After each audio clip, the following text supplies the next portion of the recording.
नुकसानीच्या संदर्भात काय म्हणतात? नुकसानीचे पंचनामे चालू आहे ना, पंचनामे केले त्यांनी. सर, शेतकऱ्यांचं असं म्हणणं आहे की उभ्या पिकांचेच पंचनामे केले जात आहे बुवा असं. ज्या हार्वेस्टिंग झालेले त्यांची तर पंचनामे करून काय करणार आहे? ढेकळाचे पंचनामे करायचे का? नाही, कांदे वगैरे ज्या पोळी वावरात कांदे वावरात आहेत त्यांचेच पंचनामे होतील. जे घरात आणून ठेवले त्याचे पंचनामे नाही करणार ना. त्याचे पंचनामे करणं अवघड आहे, ते नियमात बसत नाही. साडीतले नाही, कांदा काढून पडलेला आहे शेतामध्ये. जो काढून पडला आहे, शेतात कांदा असेल तर त्याची पंचनामे करते. शेतात जे काही पिकं असतील त्याची पंचनामे रितसर होतील.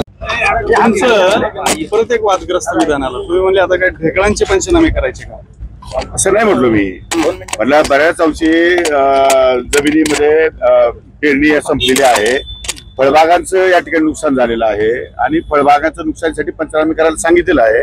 काही ठिकाणी कांद्यांची लागवड आहे तर कांद्याचं नुकसान शेतामध्ये झालं आहे, पण बऱ्याच ठिकाणी या ठिकाणी शेतीमध्ये माल कमी आहे. त्याप्रमाणे जेवढं नुकसान झालंय तेवढे पंचनामे करायला सांगितले, त्यांनी भरपाई देणार होता.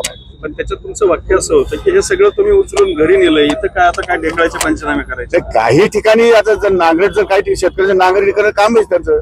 शेतीची मशागत करण्यासाठी नांगरणी करावीच लागते. परंतु ज्या जमिनीमध्ये पेरणी करायची आहे, पेरणीला आता सोयाबीन शिल्लक आहे का? आता कपास शिल्लक आहे का? सोयाबीन नाही, कपास नाही. त्यामुळे मेजॉरिटी फळबागा उभ्या आहेत आणि फळबागाचं नुकसान झालेलं आहे. पण हा शब्द खटकतो ना.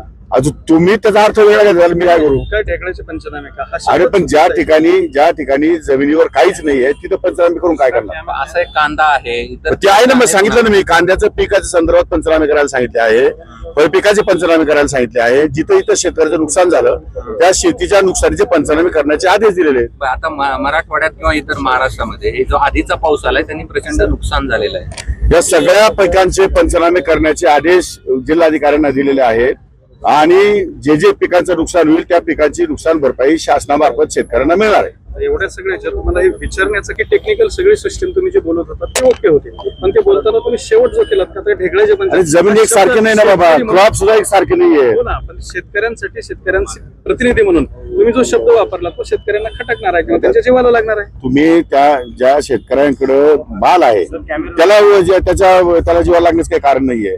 ज्या शेतकऱ्यांच्या शेतामध्येच माल नाहीये त्याची पंचनामे कशी करायची? तुम्ही सांगा मला, पंचनामे कशी करायचे? पण नाही करतायत. अरे पण म्हणजे जे खरं आहे ते बोलत, काय चुकीचं बोललं? शब्द चुकला इतकंच म्हणतोय. ठीक आहे, बोलला ते सत्य. तुम्ही त्याचा अर्थ वेगळा काढला. मी तसं काही वेगळं बोललेलो नाही. जे सत्य आहे तेच बोललोय की जिथे इथं नुकसान झालंय शेतकऱ्यांचं त्यांचे पंचनामे करून त्यांना नुकसान भरपाई देण्याची शासनाने या ठिकाणी मोहीम घेतलेली आहे. आता हे जे वाक्य होतं तुमचं हे सलग दुसरं वक्तव्य होतं, त्याच्यामुळे पाठीमागे तुम्ही बोललात आता हे सगळं केलं तुम्ही लग्न येऊ करता कर्जमाफी त्यासाठी हवी का? आणि हे दुसरं ते सगळं मीडियावाले झाल्यामुळे मग आणखीन असा संभ्रम असं काही नाही. शेतकरी विरोधी असं काही नाही. तुम्ही पण वेगळं लोकांपर्यंत जाऊ देऊ नका. लोकांना हेच सांगा की ज्यांचे नुकसान झालंय, ज्या कुणी शेतकऱ्यांचं नुकसान झालंय ते कोणत्याही पक्षाचे असो, कोणत्या जाती धर्माचे असो, सर्वांना पंचनामे करून त्यांना भरपाई मिळेल. तुम्ही तुमच्या वक्तव्यावर थांबा. कुठला वक्तव्य? पंचनाम्याच्या बाबतीत अरे मी तसं बोललोच नाही. मी म्हटलं ज्या पिकांचे नुकसानी झालेले आहेत त्यांचे पंचनामे करण्याचे आदेश दिलेले आहेत. आता एक शेतकरी असा आहे की त्याच्या कांद्याच्या चाळी, एक मिनिट थांबा, उघडबड नका करू. एक शेतकरी आहे त्याच्या कांद्याच्या चाळीवरती वीज पडलेली आणि त्याचं मोठं नुकसान झालेलं आहे, तर त्या शेतकऱ्याला त्याचाही पंचनामा होईल आणि त्या संदर्भात नुकसान भरपाईचा विचार 100%